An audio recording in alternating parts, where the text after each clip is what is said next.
Hello and welcome to jam cam and पढ़ रहे IIT jam. आप सभी का एक बार फिर से स्वागत किया जाता है।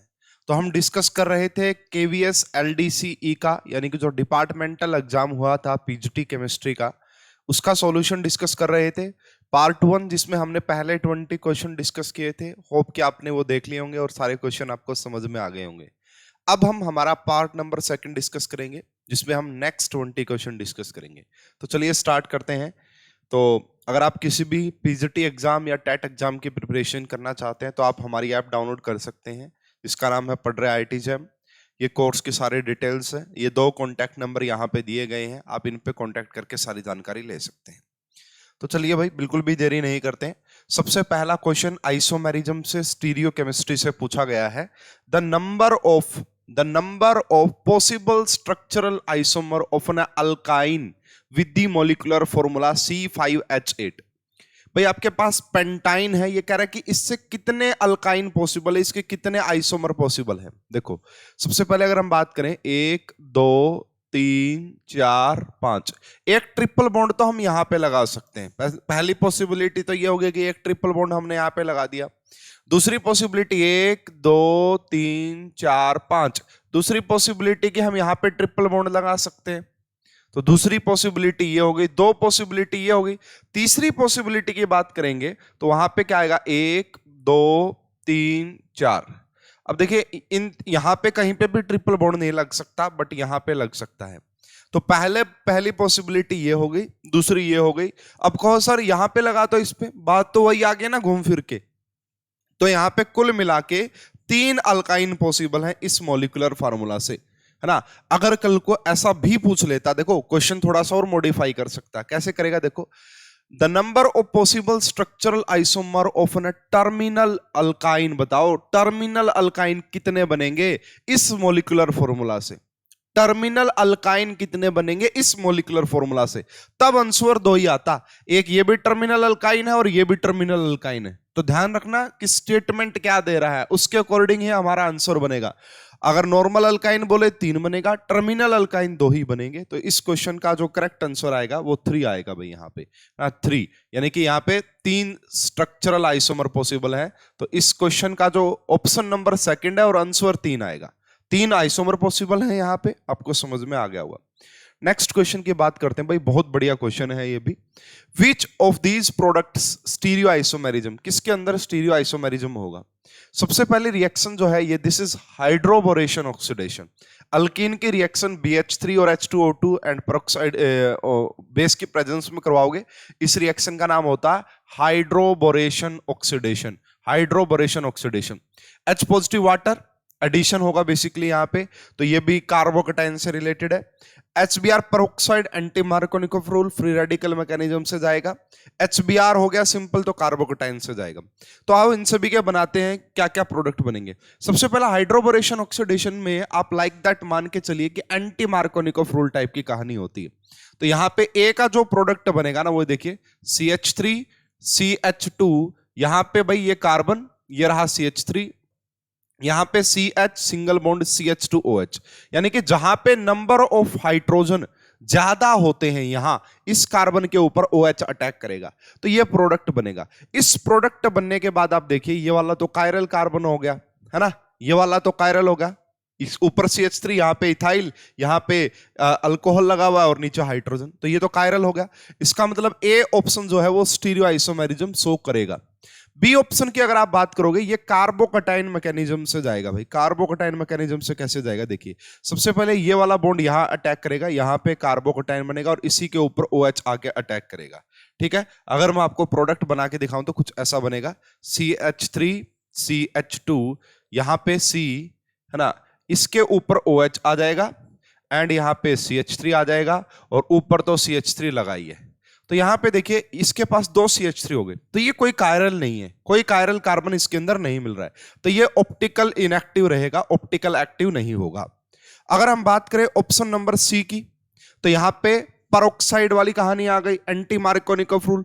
जो प्रोडक्ट ए में बना था ना वही प्रोडक्ट सी में बनेगा, बट यहां पे वहां पे OH लगा था, यहां पे Br लगेगा और कोई डिफरेंस नहीं है। अगर आप प्रोडक्ट की बात करेंगे CH3 CH2 एंड यहाँ पे आपका CH आ गया, यहाँ पे CH2Br, एंटी मार्कोनिकोव रूल के बारे में आप सारे जानते होंगे।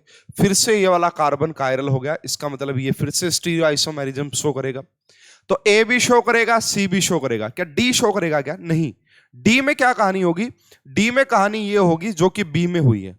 बी में यहां OH लगा था ना, अब यहां पे Br लगेगा। क्या लगेगा? Br। तो यहां पे जो डी प्रोडक्ट बनेगा दैट इज CH3 CH2, यहां पे लग गया जी आपका Br, यहां पे CH3 और यहां पे भी CH3, तो ये भी कायरल नहीं है। तो आपसे पूछा था which of these product stereo isomerism कौन शो करेगा? तो ए बी करेगा, ऑप्शन नंबर ए भी शो करेगा एंड ऑप्शन नंबर सी भी शो करेगा। बी और डी नहीं करेंगे। तो ए और सी से आपका option number second is the correct. Option number second is the correct answer. Hope कि आपको समझ में आ गया होगा। तो ये दोनों जाएंगे फ्री। ये इसका तो मैकेनिज्म अलग ही होता है हाइड्रोबोरेशन ऑक्सीडेशन का। तो ये ये फ्री रेडिकल, ये दोनों बी और डी जाएगी कार्बोकेटाइन से। तो होप कि आपको ये क्वेश्चन समझ में आ गया होगा। In the laboratory 2 pentanone can be distinguish from 3 pentanone. बहुत बढ़िया क्वेश्चन है भाई, बहुत बढ़िया। और फिर मैं कहूंगा वही टेस्ट है, एंड इस टेस्ट का नाम होता है आइडोफॉर्म टेस्ट। देखिए सबसे पहले आप बना लीजिए यहाँ पे 2 पेंटेनोन कैसे बनेगा। 2 पेंटेनोन कैसे बनेगा? This is 2 pentanone. 3 पेंटेनोन कैसे बनेगा? This is 3 pentanone. अब इन दोनों में क्या डिफरेंस है? इन दोनों में डिफरेंस आ रहा है जी इसका, ये जो आप देख पा रहे हैं ना, अगर आपने पढ़ा हो एक टेस्ट होता है that is iodoform test. Sorry colour change करता हूं मैं। तो हमारे पास एक टेस्ट होता है आपका आइडोफॉर्म, आइडोफॉर्म टेस्ट, या फिर इसे हैलोफॉर्म टेस्ट भी बोलते हैं, हैलोफॉर्म, है ना। तो आइडोफॉर्म टेस्ट किसके लिए होता है? जहां पे भी आपको ये वाली चीजें मिल जाएं, C double bond OCH3, C double bond OCH3, वो पॉजिटिव हैलोफॉर्म टेस्ट शो करते हैं, पॉजिटिव आइडोफॉर्म टेस्ट शो करते हैं। अगर ये ना मिले तो कुछ ऐसा भी मिल जाए कुछ केसेस में, तो वो भी आपका पॉजिटिव हैलोफॉर्म टेस्ट शो करते हैं। तो देखिए 2 पेंटेनोन 3 पेंटेनोन, तो ये तो आपका COCH3 तो नहीं है इसके अंदर, है ना, COC2H5 है। ये आइडोफॉर्म टेस्ट पॉजिटिव शो करेगा और ये नहीं शो करेगा। तो ये बेस्ट तरीका है आपका पहचानने का 2 पेंटेनोन एंड आपका ये रहा। तो फेलिंग सॉल्यूशन, तो ये दोनों ही कीटोन है, फेलिंग तो शो करता ही नहीं है, वैसे ही हटा दो। टोलेंस ये भी नहीं करेगा, ये भी नहीं करेगा। DNP टेस्ट CHO के लिए होता है, एल्डिहाइड्स के लिए होता है, तो ये भी नहीं करेगा। एंड ज्यादा बढ़िया अप्रोप्रिएट होगा NaOI, ठीक है। NaOI ये बेसिकली आपका आइडोफॉर्म टेस्ट का ही रिएजेंट होता है ना। इसको आप NaOH प्लस में I2 भी लिख सकते हैं, एक ही बात है। तो ये आपका आइडोफॉर्म टेस्ट का क्वेश्चन था। होप कि आपको अच्छे से समझ में आ गया होगा। इस क्वेश्चन का करेक्ट आंसर सेकंड आएगा। Which of these will give a white precipitate with bromine water? अगर आपने ब्रोमीन वाटर, अगर आपने पहला पार्ट देखा इस वीडियो का, तो वहां पे एक रिएक्शन थी। सबसे पहले वहां पे आपको क्लोरोबेंजीन गिवन था, NaOH के साथ रिएक्शन करवाई थी, सोडियम फिनॉक्साइड बना था। उसके बाद वाटर के साथ रिएक्शन करवाई थी, फिनोल बना था, और फिनोल की रिएक्शन करवाई थी ब्रोमीन वाटर के साथ। तो जो फिनोल है उसके 3 Br लग गए थे, 2 ऑर्थो पे, 1 पैरा पे। सेम कहानी है। तो भाई कौन देगा व्हाइट पिपिटी, यानी कि ब्रोमीन वाटर टेस्ट कौन करेगा? पिक्रिक एसिड नहीं करता है। कार्बोलिक एसिड, अब कहोगे जी कार्बोलिक एसिड क्या है? भाई फिनोल का ही नाम होता है ये, है ना, फिनोल का ही नेम होता है, फिनोल का ही दूसरा नेम, कॉमन नेम होता है कार्बोलिक एसिड। ये रिएक्शन अगर आपको याद नहीं है तो मैं दोबारा से लिखवा देता हूं। जब भी आपने फिनोल की रिएक्शन करवाई होगी किसके साथ? 3 mole of Br2 and water के साथ, तो यहां पे ये वाला प्रोडक्ट मिला था। तो जो फिनोल होता है वो आपका positive bromine water test show करता है, ठीक है। फिनोल के लिए ये टेस्ट होता है, ये वाला प्रोडक्ट आपका बेसिकली मिलता है। तो मेन पॉइंट क्या था यहाँ पे कि जो कार्बोलिक एसिड है उसी को हम फिनोल बोलते हैं, और फिनोल ब्रोमीन वाटर के साथ पॉजिटिव टेस्ट शो करेगा। Next question, which of the reagent से रिलेटेड ये क्वेश्चन है, which of this is most suitable for the preparation of this. हमें ये बनाना है भाई ये वाला, तो बताओ सबसे बढ़िया कौन सा रहेगा? एक तो तरीका ये कह रहा है कि कार्बोक्सिलिक एसिड जो है ये, इसका लिथियम इसका रिडक्शन कर दीजिए, ठीक है। दूसरा सोडियम बोरोहाइड्राइड के साथ रिडक्शन कर दिए। तीसरा कह रहा है कि इसका ऑक्सीडेशन करवा दो CrO3 से, या फिर करवा दो PCC से। देखिए बात तो ठीक है, पहले यहाँ पे एल्डिहाइड बनेगा, फिर अल्कोहल भी बन सकता है, बात ठीक है, एल्डिहाइड भी बनेगा। देखो ज्यादा बढ़िया जो है ना, जो आपको वैसे तो थोड़ा सा क्वेश्चन है कॉमन, सभी से बना सकते हैं, लेकिन मोस्ट स्टेबल पूछा है तो ज्यादातर केसेस में इसका आंसर हम लगाते हैं 4th, कैसे मैं आपको बताता हूं। देखिए दिस इज अलाइलिक अल्कोहल, ये कौन सा है? Allylic alcohol.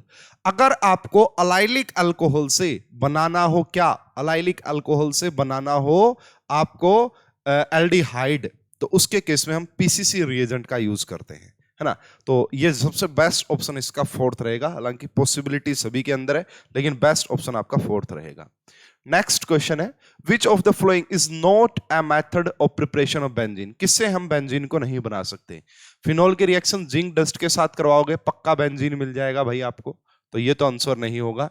एसिटिलीन 3 मोल लगेंगे, देखो भाई, है ना। एसिटिलीन बोले तो बेसिकली आपका कार्बन कार्बन का ये साइक्लाइजेशन रिएक्शन हो जाएगी, कार्बन कार्बन का ट्रिपल बॉन्ड है, 3 मोल चाहिए होंगे हमें एसिटिलीन के, तो यहां से भी बेंजीन बन जाता है, बेंजीन बन जाता है, साइक्लाइजेशन रिएक्शन होती है, तो यहां से भी बेंजीन बन जाएगा। डाइजोनियम सोल्ट के साथ अगर आप अल्कोहल की रिएक्शन करवाते हैं तो यहां से भी आपको बेंजीन मिल जाता है। बट ये ध्यान रखिएगा कि जब भी आप इसकी रिएक्शन करवाएंगे, डाइजोनियम सोल्ट की बेंजाइन ये रहा, तो यहां से फिनोल बनता है। क्या बनेगा? यहां से फिनोल, यहां से बेंजीन नहीं बनता है, यहां से बेंजीन नहीं बनता है, यहां से फिनोल बनेगा। सो इस क्वेश्चन का करेक्ट आंसर आएगा फोर्थ। आपसे पूछा था कि इनमें से किसके अंदर बेंजीन नहीं बनेगा, तो फोर्थ के अंदर बेंजीन नहीं बनेगा। नेक्स्ट क्वेश्चन की बात कर लेते हैं भाई। यहां पे the position of double bond can be located by, double bond की पोजीशन अगर आपको पता करना तो किस तरीके से? हैलोजिनेशन से। हैलोजिनेशन तो ज्यादातर हम अल्केन्स के केस में यूज करते हैं, तो इसको हटा दो, पायरोलिसिस नहीं होगा, हाइड्रोजनेशन नहीं होगा। भाई काफी बार क्वेश्चन पूछे भी जाते हैं, हालांकि इसी पेपर में क्वेश्चन में आपको बताऊंगा कि वो किस तरीके से। अब मैं थोड़ा सा एक एग्जांपल दे देता हूं आपको, ताकि और ज्यादा क्लियरिटी आ जाए कि कैसे डबल बॉन्ड की पोजीशन का पता करना है। देखो यहाँ पे CH3 CH2 या CH लगा लो इसको, यहाँ पे CH डबल बॉन्ड CH2, इसकी रिएक्शन अगर आप करवाते हैं किसके साथ? इसका रिडक्टिव ओजोनोलिसिस करवाते हैं, तो क्या होगा? यहाँ पे इस बॉन्ड को तोड़ना है, तो CH3 CHO एंड प्लस में क्या बन गया? फॉर्मल्डिहाइड। तो यहां से ये 2 प्रोडक्ट मिल रहे हैं आपको, ठीक है। अब मान लीजिए भाई यहां पे इस डबल, इसमें तो सिमेट्रिकल है, अगर ये डबल बॉन्ड, यहां पे ऐसे केसेस ले लीजिए, जैसे ये डबल बॉन्ड, ये कार्बन मान लेते हैं, एक ये हो गया, और एक क्या हो गया भाई आपका? CH3। अब इन दोनों का पता लग जाएगा भाई, ये अलग प्रोडक्ट देगा और ये अलग प्रोडक्ट देगा। ये तो क्या देगा? ये तो 2 मोल एसिटल्डिहाइड के देगा, 2 मोल एसिटल्डिहाइड के देगा, और ये क्या देगा? 1 मोल फॉर्मल्डिहाइड का देगा और 1 प्रोपेनल्डिहाइड का देगा, 1 प्रोपेनल्डिहाइड का देगा। तो देखो, अगर आपके डबल बॉन्ड की पोजीशन 1 पे है, यानी कि यहां इन दोनों के बीच में, तो अलग प्रोडक्ट मिल रहे हैं, यहां पे है तो अलग प्रोडक्ट मिल रहे हैं। तो बेस्ट तरीका है ओजोनोलिसिस। ओजोनोलिसिस से हम डबल बॉन्ड का पता कर सकते हैं, तो करेक्ट आंसर आएगा फोर्थ। ओजोनोलिसिस से हम डबल बॉन्ड को आइडेंटिफाई या पता कर सकते हैं। विच of the following is incorrect for the volatility? Volatile, है ना, वोलेटाइल की बात यहां पे हो रही, इनकरेक्ट वर्ड के ऊपर बड़ा फोकस करना है, ऑफ द गिवन पेयर। तो देखिए भाई, जिसके वोलेटाइल होने का मतलब क्या? कि वेपर्स में कन्वर्ट होना, ठीक है। तो वेपर्स में जिसके बॉइल, अगर आप यहां पे समझें ऑर्थोनाइट्रोफिनोल और पैरानाइट्रोफिनोल, तो पैरानाइट्रोफिनोल के जो बॉइलिंग पॉइंट्स हैं बेसिकली वो ज्यादा होते हैं ऑर्थोनाइट्रोफिनोल से, है ना। तो इसीलिए ऑर्थोनाइट्रोफिनोल इजीली वोलेटाइल हो जाएगा। ये बात तो सही है, ये बात तो सही है, और हमसे इनकरेक्ट पूछा इसलिए आंसर नहीं होगा। इथेनॉल और ग्लाइकोल में भी, ठीक है। अब यहां पे फोर्थ केस को आप देखिए, एक है आइसोपेंटेन और एक है नियोपेंटेन। तो नियोपेंटेन के बॉइलिंग पॉइंट कम होते हैं, है ना। अगर आप बीपी की बात करेंगे बॉइलिंग पॉइंट की, तो नियोपेंटेन जो है आपका, उसके बॉइलिंग पॉइंट कम होते हैं आइसो से। रीजन क्या है? रीजन ये कि यहां पे सरफेस एरिया कम हो जाता है। अगर सरफेस एरिया कम होगा, बॉइलिंग पॉइंट कम होगा, बॉइलिंग कम, इजीली वोलेटाइल होगा। तो यहां पे ये बात ध्यान रखनी है कि नियोपेंटेन इजीली वोलेटाइल होता है एज कंपेयर टू आइसोपेंटेन। इसीलिए इस क्वेश्चन का भी करेक्ट आंसर आपका फोर्थ आया है। इस क्वेश्चन का करेक्ट आंसर आपका फोर्थ आया है। तो चलिए भाई नेक्स्ट क्वेश्चन की तरफ मूव करते हैं। तो इंक्रीजिंग ऑर्डर ऑफ एसिडिटी, तो क्या क्या? ये भी कार्बोक्सिलिक, ये भी कार्बोक्सिलिक, ये भी कार्बोक्सिलिक, ये भी कार्बोक्सिलिक। उसके बाद यहां पे Cl लगा हुआ है। अगर आपको आइडिया है तो Cl आपका माइनस आई इफेक्ट शो करता है, Cl आपका माइनस आई इफेक्ट शो करता है, ठीक है। यहां पे एक Cl, यहां पे भी एक, यहां पे भी एक, वहां पे 2, और और नजदीक भी लगे हुए। आप सभी को पता होना चाहिए इंडक्टिव इफेक्ट डिस्टेंस पे डिपेंड करता है, जितना नजदीक लगा होगा उतना ज्यादा अफेक्टिव होगा। तो ये नजदीक भी लगा हुआ और दो भी लगे हुए हैं, तो ये क्या करेगा, -I से इलेक्ट्रॉन विड्रॉ करेगा, इस कॉन्जुगेट बेस को स्टेबल करेगा। सबसे ज्यादा एसिडिटी होगी फोर्थ की, सबसे ज्यादा एसिडिटी फोर्थ का, मतलब फर्स्ट ऑप्शन हटा दो। उसके बाद इन दोनों में डिफरेंस देखते हैं। यहां पे आप देखिए, ये कार्बोक्सिलिक एसिड के बाद ये पहला कार्बन, ये दूसरा कार्बन और ये तीसरा, यहां पे तीसरे पे क्लोरीन लगा हुआ है, पहला दूसरा तीसरा, यहां पे भी तीसरे पे क्लोरीन लगा हुआ है, ठीक है। यहां पे भी देखोगे पहला और दूसरा, तो किस पे, तो यहां पे क्लोरीन नजदीक लगा हुआ है, तो इसलिए अब उसके बाद नंबर आएगा फर्स्ट का, तो उसके बाद नंबर आएगा फर्स्ट का, इसको भी हटा दो। इन दोनों में से देखो, यहां पे भी तीसरे पे क्लोरीन और यहां पे भी, ठीक है, इफेक्ट बराबर हो गया इन दोनों का। अब यहां पे CH3 का प्लस आई इफेक्ट लगता है, अगर प्लस आई लगेगा तो कॉन्जुगेट बेस को अनस्टेबल करेगा, अगर कॉन्जुगेट बेस अनस्टेबल होगा तो इसकी एसिडिटी भी कम होगी, तो थर्ड की एसिडिटी सबसे कम होगी, थर्ड की एसिडिटी सबसे कम, थर्ड की सबसे कम, फोर्थ की सबसे ज्यादा। होप कि आपको पूरा कंसेप्ट अच्छे से क्लियर हो गया होगा, ठीक है। तो भाई इस क्वेश्चन का करेक्ट आंसर फोर्थ आना चाहिए था। नेक्स्ट क्वेश्चन की बात करते हैं। देखिए यही क्वेश्चन है जिसकी मैं बात कर रहा था, ओजोनोलिसिस से रिलेटेड जो है। यहां पर कह रहा है कि एक अल्कीन है heptene, on reductive ozonolysis give aldehyde with molecular formula. एक तो हमें ये एल्डिहाइड मिलेगा और दूसरा एक हमें ऑप्टिकल एक्टिव एल्डिहाइड मिलेगा ए। वो बताओ कि ए क्या होगा। पहली बात तो ये देखो, अगर 7 है ना, 1 2 3 4 5 6 7, 7 में से एक बात तो कंफर्म रखो कि डबल बॉन्ड यहां पे आएगा। क्यों क्यों आएगा, क्योंकि भाई बोला कि एसिटल्डिहाइड, जब इसको ब्रेक करोगे तो एसिटल्डिहाइड मिल जाएगा आपको, तो ये बात तो कंफर्म आ गई कि जो डबल बॉन्ड है वो दूसरे और तीसरे कार्बन पे आएगा। अब मान लेते हैं कि इसको देखो, तो इसने बोला कि बाकी वाला जो एल्डिहाइड बनेगा ना वो ऑप्टिकल एक्टिव होना चाहिए, ठीक है। तो ये तो पॉसिबल नहीं है भाई, क्यों, क्योंकि यहां से जो एल्डिहाइड बनेगा वो ऑप्टिकल एक्टिव नहीं बनेगा। दूसरी पॉसिबिलिटी क्या कर सकते हैं, 1 2 3 4 5 6 7, डबल बॉन्ड यहां पे रखते हैं, डबल बॉन्ड यहां पे रखते हैं, और अब हम क्या कर लेते हैं, इसको कुछ इस तरीके का बना लेते हैं। यहां पे हमने, 1 मिनट रुकिए, 1 2 3 4 5 6, डबल बॉन्ड की भाई पोजीशन हमने गड़बड़ कर दी है, दोबारा से मैं इसको बना रहा हूं। डबल बॉन्ड यहां पे, सॉरी, डबल बॉन्ड यहां पे आएगा, ठीक है ना, डबल बॉन्ड यहां पे आएगा, और इसके बाद आप यहां से एक इसको हटा सकते हैं, यहां पे लगा दीजिए। अब जो आपका बनेगा ना, यहां से ध्यान से देखिएगा, इसको आप यहां से ब्रेक करो, एक तो ये मिलेगा एसिटल्डिहाइड, ये तो हो ही गया आपका, प्लस में जो दूसरा बनेगा वो देखिएगा कि C डबल बॉन्ड OH हो गया, यहां पे ये रहा, ये रहा, ये रहा, इसके ऊपर ये लगा हुआ है। अब ये देखो, ये वाला जो कार्बन है ना वो कायरल हो गया, ये वाला जो कार्बन है ना वो कायरल हो गया, इसका मतलब ये पूरा कॉम्प्लेक्स ऑप्टिकल एक्टिव हो गया है, ठीक है।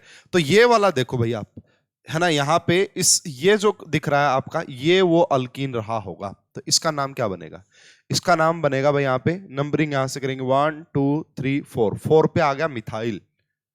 1 मिनट, अच्छा अच्छा अच्छा अच्छा, एल्डिहाइड पूछ रहा वो कौन सा है, तो एल्डिहाइड तो ये है भाई, वो एल्डिहाइड तो वो ये है, तो इसका नेमिंग करो 1 2 3 4, ठीक है। 2 पे आ गया मिथाइल, तो 2 पे मिथाइल और ब्यूटेनल, 2 पे मिथाइल और ब्यूटेनल, 2 पे मिथाइल और ब्यूटेनल, इस क्वेश्चन का करेक्ट आंसर आ गया सेकंड, है ना, सिंपल। तो डबल बॉन्ड, उसके बाद ऑप्टिकल एक्टिव होना चाहिए, ये ऑप्टिकल एक्टिव है, इसीलिए इसका नाम हो गया 2 methyl and butanal, second is the correct answer. Next question की बात करते हैं भाई, यहां पे the IUPAC name of the given compound, इसका IUPAC नेम बताना है, तो 3 चीजें हैं यहां पे ध्यान रखनी है, अल्कोहल लगा हुआ है, डबल बॉन्ड लगा हुआ है, एंड क्लोरो लगा हुआ है, क्लोरीन लगा हुआ है। तो अगर आपको फंक्शनल ग्रुप के प्रायोरिटी ऑर्डर का पता है तो पहले प्रायोरिटी हम अल्कोहल को देंगे, ठीक है, अल्कोहल को पहली प्रायोरिटी मिलेगी, तो अल्कोहल को पहली प्रायोरिटी दो, तो यहां से नंबरिंग स्टार्ट करो, 1 2 3 4, ठीक है। अब 4 हो गई, पूरी कहानी ठीक है। तो उसके बाद देखो यहाँ पे 4 पे हो गया जी क्लोरो, 4 पे क्लोरो, 2 पे इथाइल, 2 पे इथाइल, ब्यूट, 2 पे इन एंड 1 ऑल, इसका करेक्ट आंसर आएगा सेकंड।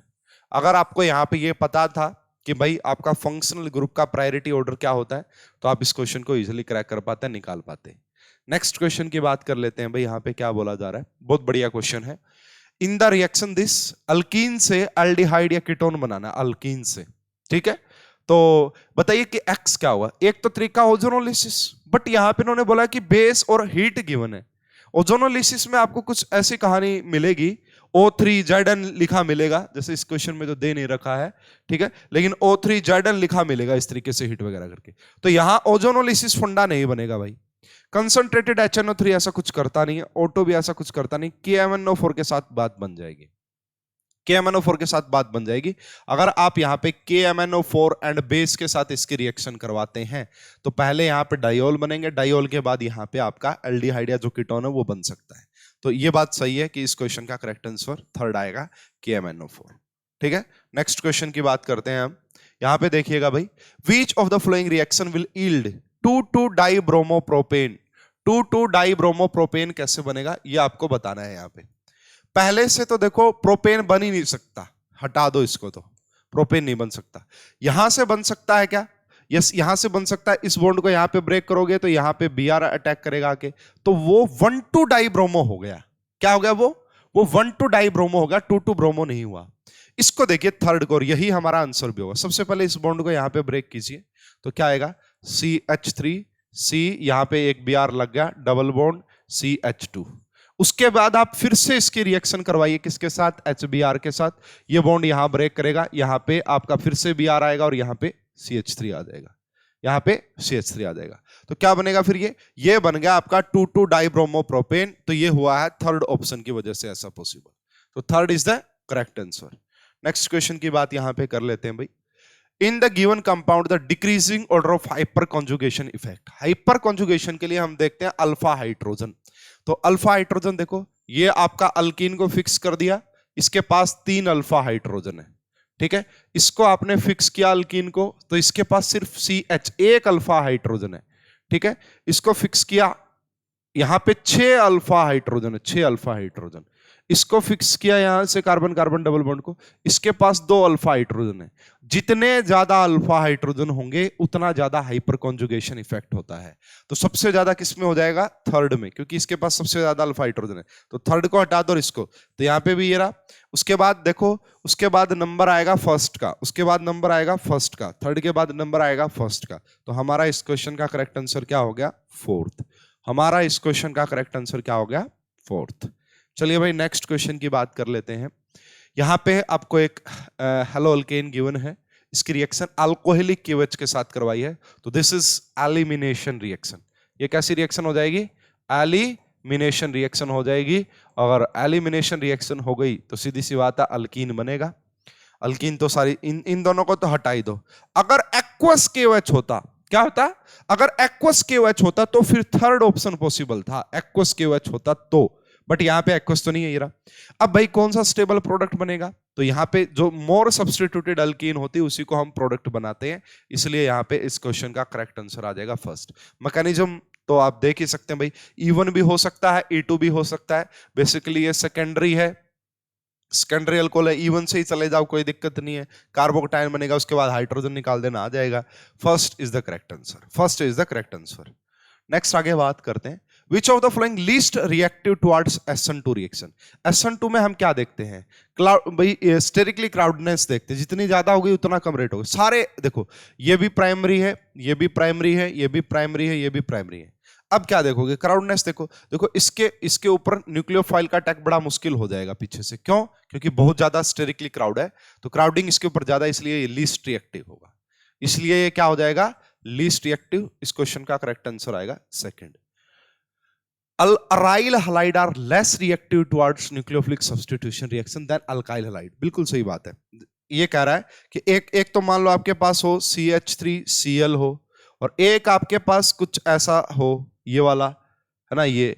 अब बताओ, हम नॉर्मली ये बात पढ़ाते हैं कि जो अल्काइल हलाइड होते हैं वो ज्यादा रिएक्टिव होते हैं, चाहे SN1 हो चाहे SN2 हो, as compare to aryl halide, ठीक है, जहां पे ये बेंजीन रिंग अटैच हो हेलोजन्स के साथ। ऐसा क्यों होता है, ये पहला रीजन यहां पे दिया हुआ है, repulsion bye lone pair of electron of halogen. नहीं, ऐसा कुछ नहीं होता। Formation of less stable carbonium ion, ऐसा थोड़ा बहुत बोल सकते हैं, थोड़ा बहुत केस में, लेकिन नहीं है, ज्यादा मेजर फैक्टर ये नहीं होता।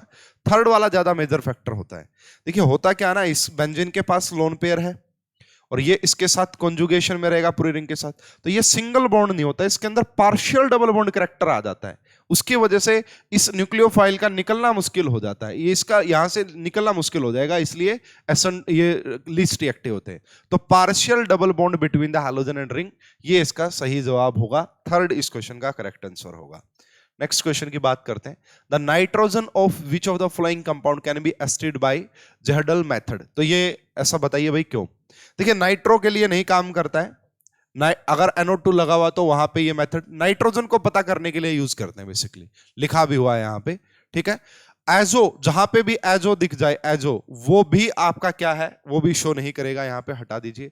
अगर रिंग के अंदर नाइट्रोजन आ रहा है, रिंग के अंदर नाइट्रोजन आ रहा है तो वहां पे भी शो नहीं करता है, तो इस क्वेश्चन का करेक्ट आंसर आएगा फोर्थ। यहां पे नाइट्रो की वजह से नहीं शो करता है, यहां पे एजो हो गया, यहां पे रिंग के अंदर नाइट्रोजन हो गया, इसकी वजह से ये शो नहीं करता है, इस क्वेश्चन का करेक्ट आंसर आएगा फोर्थ। ये क्वेश्चन देखिए भाई क्रोमेटोग्राफी का है थोड़ा सा, और समझिएगा इस क्वेश्चन को। तो इसमें देखिए क्या करा है, in column chromatography the component A is eluted first from a mixture of A and B, तो based on this component A. देखिए ये पहले भाई हुआ है प्लॉट बेसिकली, तो जो पहले फ्लोट होता ना, रेट ज्यादा रहा होगा, रेट ज्यादा का मतलब एब्जॉर्प्शन कम रहा, सॉरी एडजॉर्प्शन कम रहा होगा। तो देखिए ऐसा समझ लीजिए, अगर ए का रेट ज्यादा है ना तो एडजॉर्प्शन इसका कम होता है, जिसका रेट ज्यादा उसका एडजॉर्प्शन कम, तो यहां पे एडजॉर्प्शन जो है वो बी का ज्यादा होगा एज कंपेयर टू ए, तो ए का एडजॉर्प्शन लो होगा, ए का एडजॉर्प्शन लो होगा। तो हाई एडजॉर्प्शन होगा क्या? नहीं। हाई एडजॉर्प्शन होगा क्या? नहीं। तो यहां पे आगा जी लो एडजॉर्प्शन होगा। अब है यहां पे लो आरएफ होगी या फिर हाई आरएफ होगी। आरएफ बेसिकली एक फैक्टर ही होता है, इनको डिवाइड करके ही निकाला जाता है, ठीक है। इसको एग्जैक्ट क्या बोलते हैं अभी मुझे ध्यान नहीं आ रहा, लेकिन आरएफ एक फैक्टर होता है जो निकाला जाता है, ठीक है। तो इस केस में अगर आप देखेंगे कि भाई इसका आरएफ क्या होगा, लो होगा या हाई होगा, तो यहां पे आपको बोला गया कि पहले ही आपको मिल रहा है तो इसको आप हाई की कैटेगरी में रख सकते हैं। तो मेरे हिसाब से इसका आंसर फोर्थ आना चाहिए। फिर भी मैं आपको कहूंगा कि सेकंड और फोर्थ में से इसका आंसर आएगा। एक बार आप क्रॉस चेक जरूर कर ले, इस क्वेश्चन को अपने एंड से क्रॉस चेक जरूर कर ले। मेरे हिसाब से फोर्थ लगता है, हो सकता है कि सेकंड भी आ जाए, एक बार आप क्रॉस चेक जरूर कर लेना इस क्वेश्चन को। तो हमारा इस वीडियो का लास्ट क्वेश्चन है कार्बोहाइड्रेट से। द ग्लाइको, यहां पे एल आएगा, the glycosidic link is present in the sucrose. तो सुक्रोज किस किस से मिलकर बनता है भाई? Glucose plus fructose, glucose plus fructose इनसे मिलकर बनता है। ग्लूकोज ग्लूकोज से नहीं बनता, ग्लूकोज ग्लैक्टोज से नहीं बनता, है ना। C1 और C4 से नहीं बनता। इसका करेक्ट आंसर आएगा ये रहा, C1 of alpha glucose and C2 of beta fructose से मिलकर बनता है आपका सुक्रोज। समझाने का कुछ था नहीं, याद रखने का था। इस क्वेश्चन का करेक्ट आंसर आ गया फर्स्ट। तो ये था जी हमारा पार्ट नंबर 2। होप कि आपको सारे क्वेश्चन समझ में आ गए होंगे। किसी भी बच्चे को अगर ये क्वेश्चंस इतने आसानी से सोल्व करने का तरीका चाहिए तो हमारा बेस्ट कोर्स है, बेस्ट एक्सप्लेनेशन है चीज़ों की। तो एक बार आप जरूर ट्राई कीजिए। अगर आप सही में ही पीजीटी लगना चाहते हैं तो हमारा कोर्स जरूर ट्राई कीजिए। वीडियो अच्छी लगी तो लाइक और शेयर कीजिएगा। आप सभी का बहुत बहुत धन्यवाद। Thank you.